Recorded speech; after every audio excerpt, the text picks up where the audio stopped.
Welcome to the Now and Then podcast. I'm your host, Dan McCool. Join us as we dive into the fascinating journeys of professionals across the globe who have dedicated 15 or more years to their careers. Come along as we explore how their roles have evolved, the challenges they've faced, and the wisdom they've gained along the way. I can't wait for you to hear their insights. Let's uncover the stories behind the experiences of these remarkable professionals. Welcome to the Now and Then podcast.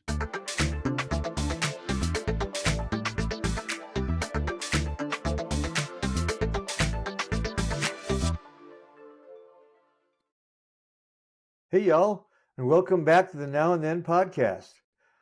Today, we're going to continue with part 2 of my interview with Jenny Rieke, a teaching artist and community arts activist. Exactly. So moving on a little bit here, we've kind of answered this a little bit, but if you want to go into more depth, that'd be great. I'd like to know how your personal goals and motivations have shifted throughout your career. Well, it used to be about paycheck. Yeah, I hear that a lot. Class. As a teacher, I was always on time, and I was dedicated to my profession. That has evolved into, as I said, I want to be a resource to people. But if a little kid's in my landscape, if somebody visits and they have kids, I can't help but start asking them questions and pointing things out where they could, interesting things. And I live on an acre, and this acre is pretty varied because I have my way with it. My husband does not access most of it. That leaves it to me. And so I like to see what happens. I like to experiment. And in my classroom, I did a lot of that, but I kind of had to have a handle on it. I had to be able to explain it. Parent-teacher conference time, I had to justify why I was doing what I was doing and why the environment was the way it was. Now, I don't have to justify myself. I feel like I'm an adult. I can do this how I'm driven to do it. And now I'm into native plants. And can we switch from irrigation, lots of water, to what wants to live here? And can it be beautiful? So that's my new endeavor, is can we kind of shift over this acre to something that's a little closer to earth friendly? And that's something we're both interested in here. So if young people come around, I kind of force it on them. Notice this. Look at these plants. These want to be here, and you don't have to water them. Isn't that cool? So I can't shut the teacher up in me.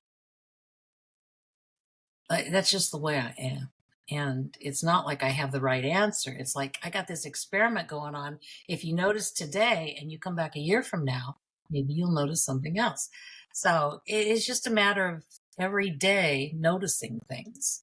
And I'm kind of always attuned to my surroundings. That's the way I am. And so my classroom is now my life. And if I had a classroom to set up, I know that's a dream, is to set up the dream classroom. It probably won't happen in this lifetime, but that's okay. I can try to inspire other people to do so. Sure. Well, we plant that seed, and it'll grow one way or the other. And I know exactly what you mean. It's with my grandkids. I have 3 pretty young grandkids, and one that's like almost a teenager.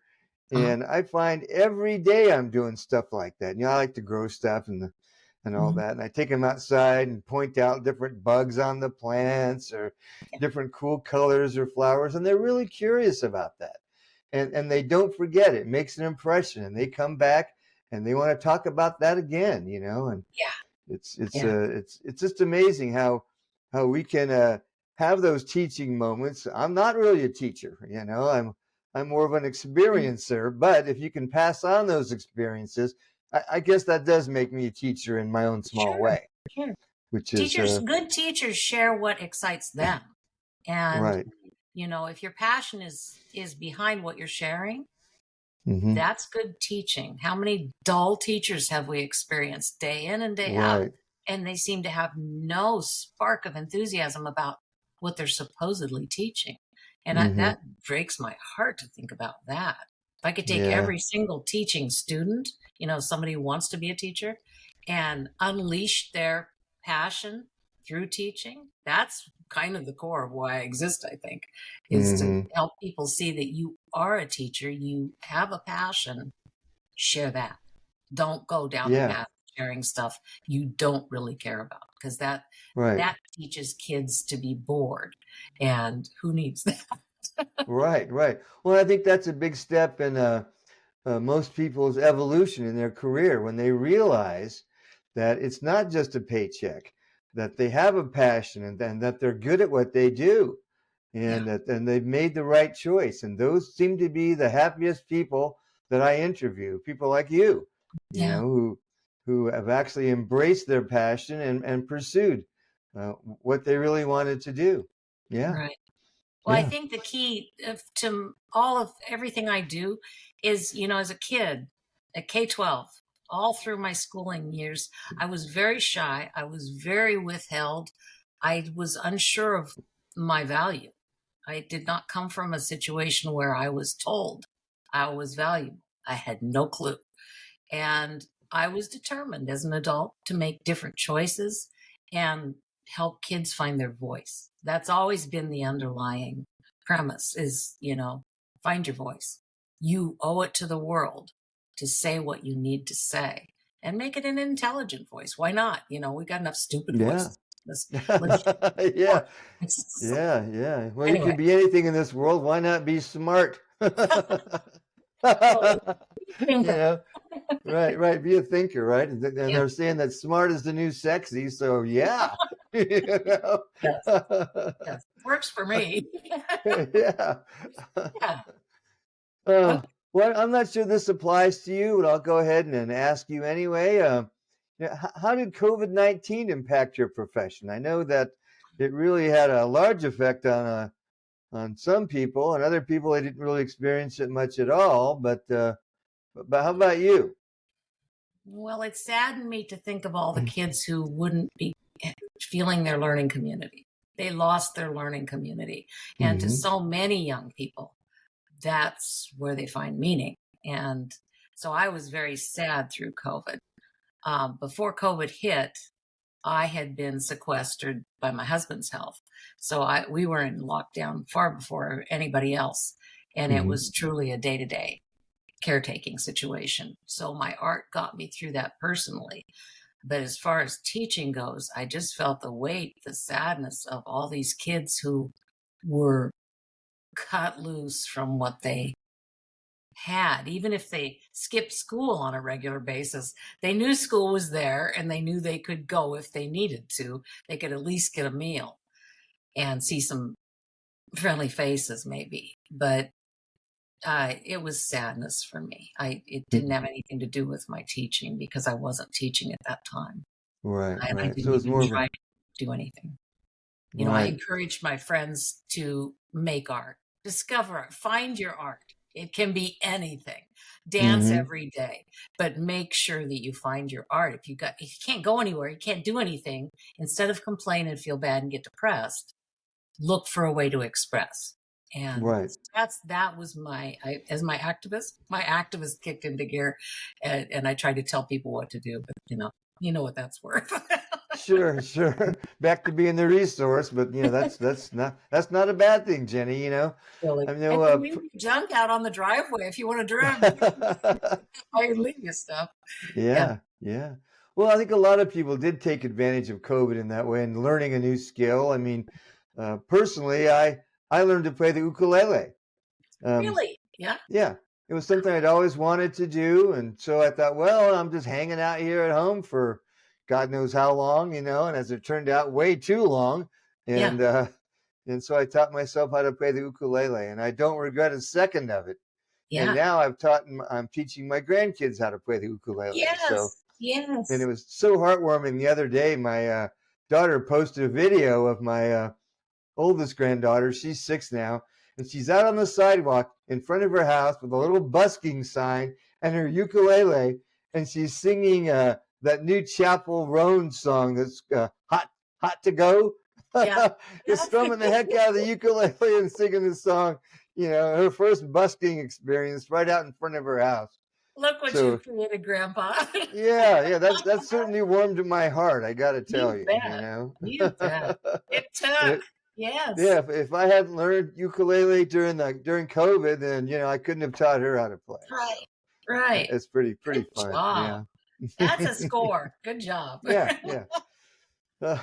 So, what advice would you give to someone starting out as a teaching artist today, based on your experiences?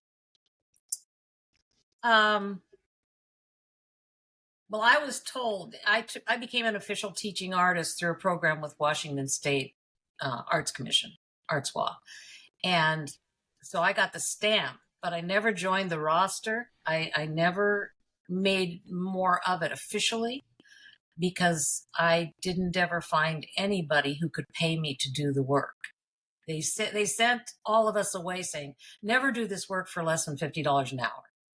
Always command your price. Mhm. Well, that doesn't carry weight over here in Eastern Washington necessarily. You go to Spokane, yeah, I know that teaching artists get paid there. But in the Tri-Cities here, I've found plenty of people interested in what I do. I've had a teacher slip me a $20 bill saying, you deserve at least something. I said, yeah, but I don't want money out of your pocket. There should be a line item in every school district's budget. Teaching Yeah. artists, there's artists to be had here. And there are probably some that are good teaching artists. They just don't know it yet. So I would say, try to command your price, honor what you do, but look for teachers who understand what you do, who are willing to give you time to plan, because planning is where it's at, and teach the teachers about what teaching artistry can do. And,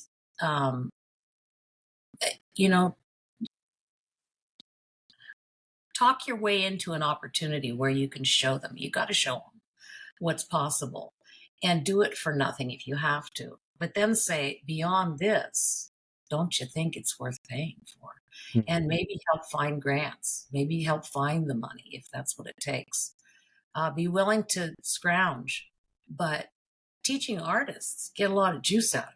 I mean, it's an incredibly rewarding experience to go in and work with a big group of kids and take them someplace together, and nobody wants to be left out. The ones who skip school will show up for that day, I've never seen kids opt out of an arts experience. Even the shy ones, they show up.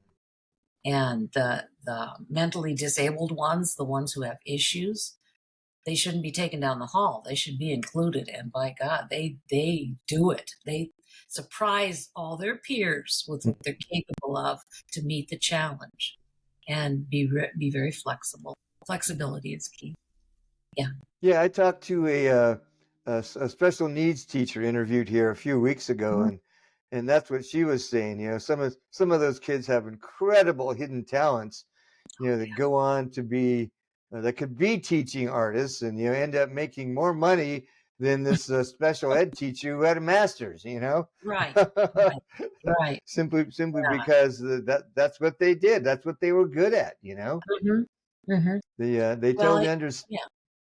Yeah, they value that sort of thing, and if you can just tap into what moves them, then you've won way more than half the battle, right? You bet. Yeah. And So if you teaching just artistry needs to be part of the curriculum for teachers, wannabe teachers, teacher right, education. The program should have built into it every term a teaching student is there. They're studying some aspect of arts integration, and they're practicing it. They're learning how to stick their toe in the water. It shouldn't be a one class, oh yeah, I took arts integration. Yeah, I took right. that. No. Because it's something you really have to shape according to your passion, your skills. It's got to be doable. It's got to be accessible. So anyway. Right, and I also think it's important to. I also think I'm sorry about that. Okay. I also think it's important to put that as part of the curriculum on a regular basis, just to schedule it in. Why not have a teaching artist come in once a month throughout the Right. semester? Not just make it a a one-time hit and run sort of thing. There's Yeah. absolutely no reason they can't do that. Well, every teacher should be expected. Teachers have to show their plans to their administrators. Teachers should have in their plans at least one teaching artist over the course of the year, if not one each term. That Hmm. you need to seek out a teaching artist to carry this concept. And who's it going to be? Who are you going to approach? And they should at least have a list of people to approach. Hmm. There's got to be a built-in expectation there, and that's what we're seriously lacking. Anyway. Hmm. Yeah. Yeah. So we've kind of talked about this a little bit, but again, we could go a little deeper. Where do you see the profession heading as far as teaching artists go? Boy, I I always want to have a conversation with the people who taught me that I'm a teaching artist over in Olympia or Seattle, because I'd like to know what's the status. I don't know, and I don't stay in touch. I told you I didn't get on the roster, so I'm pretty much out of the loop, and I don't know. But I've seen some of the people I went to the course with. It was a 9-month course. They're practicing, they're doing their thing, they're being paid as a teaching artist, and I hope they're doing well. It looks to me like they're engaged. I don't know how they do on signups for new courses. I just don't Hmm. know, but they offer TAT Lab. It's called TAT Lab, Teaching Artist Training Lab. And so in Washington State, I know it's still a viable option. Now, whether Okay. they're communicating the potential, the possibilities with the arts communities. We have artists in the Tri-Cities. I think if they knew about the Teaching Artist Training Lab, they might Hmm. try it. But I'm not being an arts advocate anymore. And if I Hmm. was, that's what I would, that would be my focus. If I went back, Okay. I'm going to do Arts and History Day at Olympia and go to the Capitol and talk to our electeds. I used to do that. It Hmm. would be purely about teaching artistry, because as far as I'm concerned, that's the key to making our education system better, much better, upping Hmm. the ante. So, Yeah. So it's, what I'm going to do then, when this is over, I'll go ahead and maybe put a link in to oh, that sure. Yeah. uh, I'll send that to you. teaching artist lab. I'd love to Yeah. put that link in here for people that are interested. Okay. We'll Yeah. do. So let's go ahead and finish up here. My final question is, and I think I have the answer to this already in my head, but if you had to do it all over again, would you? Oh, absolutely. Absolutely. No regrets. No, yeah. I think I would have stepped up to the presidency of the teachers union much sooner, and there's power in that position. I could have, Mhm. I could have laid waste out in Franklin County. I opted not to. I mean, I was busy teaching. Hmm. Yeah, of course I would do it over again, and I would continue to do it till the day I die. So yeah, Hmm. it's Well, wise. and you kind of still are, I mean, you Yeah, have the door open, you have people out to your place. I've been out there. I yeah. know what you have to offer, and it's incredible, and people need to take advantage of it. Well, I'll stay on Yeah. the adjunct faculty list at CBC. I don't know if they'll hire me, but I'll be there. Hmm. Yeah. Well, Yeah. that's always the issue. Money for the arts. Good gosh, I can't believe that we're still fighting this battle after it Oh. seems like forever. It never goes away. Well, and you know what it's connected to, Dan, is too many people make it past puberty not believing that they have something to say. They've shut Mm. down already as a creative person. And going to my imagination, my job doesn't pay me to imagine things. My job pays me to get this task done. And so Hmm. imagination goes by the wayside.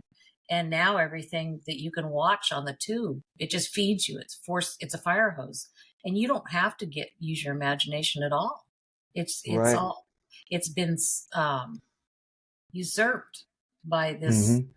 input, and being willing to shut it off and be with oneself.